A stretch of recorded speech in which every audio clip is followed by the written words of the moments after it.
All right, the purpose of this video is to give a quick example of how to put together a Navisworks federated model. We're going to assume that the design team has already uploaded their models to Workspace. All of our subcontractors have already updated their models to Workspace. So now we want to pull all those files together into one Navisworks model that we call the federated model. As an example, we're going to use the North Kern Prison project. There's multiple buildings on this project, so I'm just going to walk through the steps of putting together the models for one of those buildings. The first thing I want to do is create a network location for this job so that I can access the files a little bit easier on my computer without having to go through the Workspace site. So if I go into public documents, I can copy the web address up here. And then if I go into my Explorer, there's a thing that says my PC on this one. It might say my computer on your computer, but there should be an icon here for your computer. If you right click on that, say add a network location, brings up this location wizard. You can hit next again. This is where you paste in that web address that you copied from before. And I'm going to delete out the words, say site pages, and then delete everything after the word public. And hit next. It'll ask for a name. We'll call this 1606 North Kern. Hit next and click finish. And so now you'll see over here on my network list, I've got that project that's been added to the list. I can click on that and it will bring me right into the folders that are inside of that Workspace site. The first thing I want to do is look at the model matrix, which is a spreadsheet that has all of the models where we keep track of all the models that we have saved to Workspace. So if I click on the BIM folder and go to 400 construction and then BIM documents, there's a file in an Excel spreadsheet called model matrix in there. I'm going to open that up. And this is what it looks like. If I want to make edits to it, I just have to click on this button that says enable editing. Here you can see these different columns are the different buildings that are on this project. And then each of these rows are the different files for the project. So we have architectural models, mechanical, electrical, fire protection, plumbing, steel. And then this is our Bernard's federated model. So you can see we haven't compiled a federated model for quite some time. So next step is we want to pull all these models together inside of Navisworks. So I will open up Navisworks and close these. So the first thing you want to do is click on the button up at the top, the green N, and click on the open folder. And the first one we're going to bring in is the architectural model. So I'm going to go to this PC or my computer button, find my project. And then like I said, the first thing we want to bring in are the design models. And so those are in the BIM folder. And then in the 300 design is where we keep all the design models. And then we go to 3D models. And the first time you open it, it probably defaults to NWF files and you won't see anything. So you just want to change this down to all files. And it will list all the files that are in that folder. So we want building 308 architectural. We have two options. We have this AutoCAD version or we have this Navisworks cache file. If you have a choice between the two, first of all, pick which one is more current. If they're both dated the same day, pick the one that's the Navisworks cache file. It'll just be a little bit easier for the computer to open it. But Navisworks can open either one. So I'm going to pick that Navisworks cache file for building 308. Click open. And now it's pulling that file from Workspace onto here. It gives an error message saying it can't find a PNG file. If you get that for this model or any models, just hit ignore all. And then you can see brings in our building. It didn't happen to be in the middle of the screen. So up here in the top right corner, there's a little house button.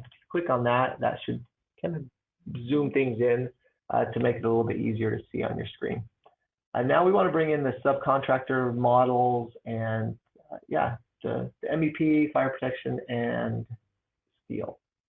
So now I go to the Home tab and there's an Append button. Click on that and it's going to open up a place where I can path to those models. It's going to default to my previous location, which is in that 300 design folder where we had the architectural model. So to get back to where we keep the subcontractor models, you can just go up a couple levels. That brings us to the 300 design, go up one more level. So you see a folder that says current model. So open up that folder. And then inside there, there's a folder called subcontractor models. And then you'll see for this project, each of the buildings has its own folder also. So we're doing building 308. So I'm going to open that one. And then here you can see for the mechanical model, we have an AutoCAD, an IFC, a Navisworks, and a Revit version. So I'm going to pick the Revit or the Navisworks version for that one. And we can hold down the control button and pick multiple models at the same time. So I'm going to pick that mechanical, the electrical, fire protection, the plumbing, and the steel. All of them have a Navisworks version, which will make things easier to open. The file naming kind of gets a little bit tricky. Looks like on this one, the M is for mechanical, the FP is fire protection, the E is electrical, the P is plumbing, SO is steel. We do have a company standard that we try to follow. It's a little bit clearer than this one, but generally in that description, you can hopefully figure out which subcontractor those belong to just by looking at the name. After you've selected all of them, click open, and it's going to pull all those models in. And you don't have to do all of them at once. You can pick one model and then click on the append button, pick another model, and do that. But that will pull all of the models together into your federated model. And I'm getting this PNG error again, so I'm going to click ignore all.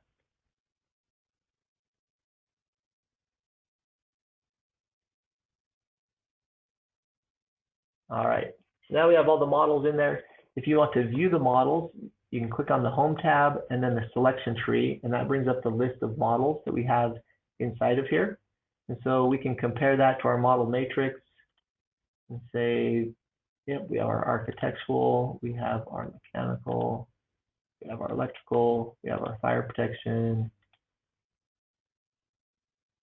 I think I missed, oh, there's a plumbing named a little bit different, and then our steel. So we have all of our models. We could just save it like this. The colors do look kind of weird. It's kind of hard to see.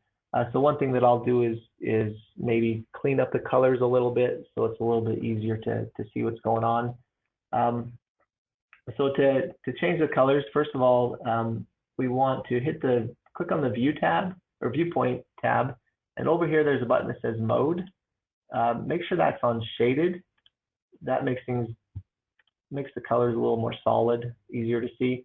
It defaults to a background of black. If you don't like a black background, you can right-click anywhere out in space, and there's a button for background. You can change the solid color. You can change it to where you have a sky and a ground. You can change it to those colors. I'm just going to switch it back to just a plain black though. But you do have that option to change your background color.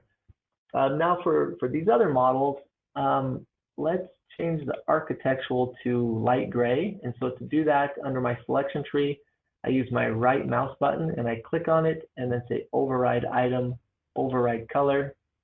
And I'm just going to pick light gray. For my mechanical, I'm going to click on it and then right click, say override color, make that one blue. For electrical, I'm going to select it, right click on it, override color, make that light blue. For fire protection, pick it, right click, override color, red. plumbing, select it, right click, override color purple. And then for our structural, let's change that one to dark gray.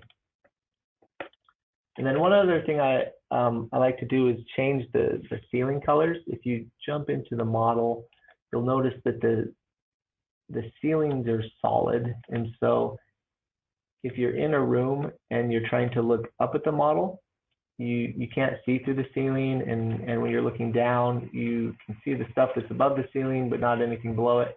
So it's nice to have kind of a transparent ceiling. And so in the architectural model, if you click on the plus sign, that's going to split up and show you all the different parts of the model. So there's a layer that says, this one is CLNG. Sometimes it'll say the word ceiling. So I'll pick that one. And in case there's other ceiling models buried somewhere else, you can click on the Home tab and say select same name. And if there were other ceilings in this model, it would highlight all of them at the same time. Looks like this one, there's only the one layer. So now that it's selected, we can right click, say override color, make that orange, so you can see it a little bit better. And then select it, right click on it again, say override item, override transparency. And if we drag that transparency bar over, that will make the ceiling transparent. So now we can see above and below the ceiling. So now we've established kind of standard colors for all of the different models that we've brought in, and we want to save that configuration. And so the best way to save a scenario of model colors or sections is to create a viewpoint. And so click on the viewpoint tab at the top, and then if viewpoints aren't already shown on your screen, there's a little arrow in this corner. And you click that on or off, that will toggle your viewpoint chart on or off.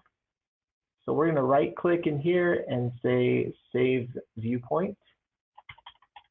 We're just going to call this one color equals scope to save it to those colors. If we right click on it though, under the edit button, we want to click on both of these, which will save all of the attributes that are currently on the screen right now, as far as which things are hidden, which things are not hidden, which things are colored, and what color they are. If both of those are clicked, it will save all of that information with this viewpoint. So then I hit OK. Another useful viewpoint might be one that shows the building without the roof, so that we can see the MEP systems a lot better. So with the mouse over the top of the roof, if you right click, it will highlight it, and then you can just say hide. And it looks like on this building there's a couple layers, so I'm just going to right click and click hide a couple times till we drill down to where the roof is completely hidden. There's a couple roof layers over here too. Hide these.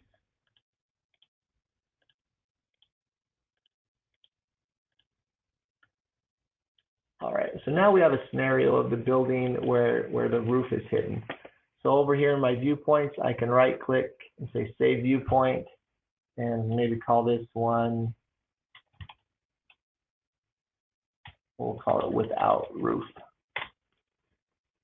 And I want to right click and click on the edit button, and I want to click on this one that says hide required, so that it saves this scenario with the roof hidden.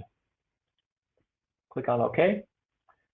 There's a couple other viewpoints that came in, just random ones from the models that we imported that we really don't need these. So we can right click and delete them just to kind of clean up our list. All right, so now we just have our color equals scope and our without roof viewpoints. So if I click on color equals scope, that's going to bring us right back to that scenario where we just have the whole building, everything colored, the colors that we like. If I click on without roof, it's going to show the building with the roof hidden. And so that's pretty much putting all the model together in a nice clean format. I'm going to change it back to the color equals scope. Hit the end button and click on save, and now it's saving an NWF version the model. Actually, if it doesn't say NWF, you want to pick NWF down here. I'm going to save it to my desktop right now. And let's see, this is what we called, this is the old name of our federated model. So I'm just going to copy that name from our model matrix and give it that new name. But I'm going to add today, or I'm sorry. So I'm going to save that NWF file to my desktop for now. So now if we get a new subcontractor model, all I have to do is open up that NWF file, and it's going to link in all of those other models into that file again. Now, if we want to stitch all of these models together so it's one standalone model, that's the federated model that we can then share with the owner, the design team, the subcontractors. So to kind of merge all these models together into one file, that's called the NWD file. So now we'll want to go back into here and say save as.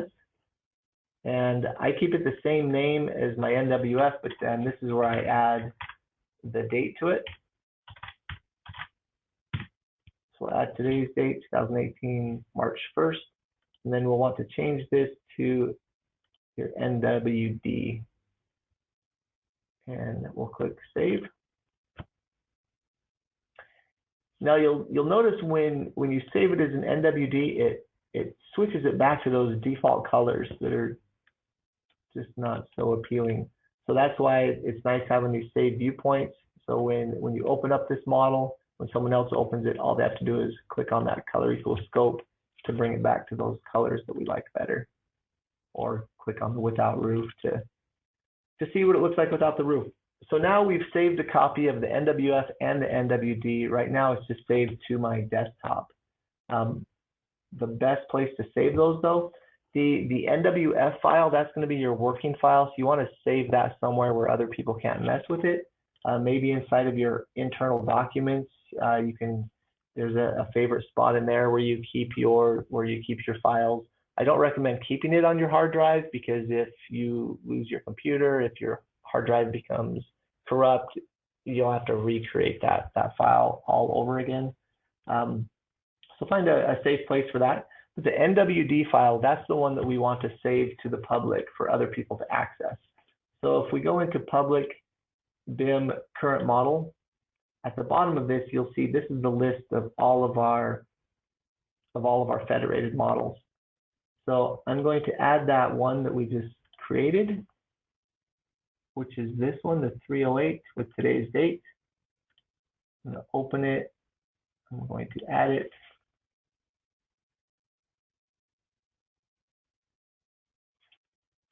And you'll see that it added it in here. And now we have two versions of this 308. We have the old one dated 2016 and then the new one from 2018. So if I go back into my Explorer version of this, click on BIM, current model, you'll see these two models that we have now, the old date and the new date. Grab the old one and just drag it and drop it into this archive folder. Because we will want to keep just the latest and greatest version of that federated model in this current model folder. Now if we close that, we refresh this page, we'll see that it just has that latest and greatest NWD file for building 308. Now it's ready to share with our subcontractors, with our owners, with other members of our team. So that's the process of putting together a federated model. Let me know if you have any questions.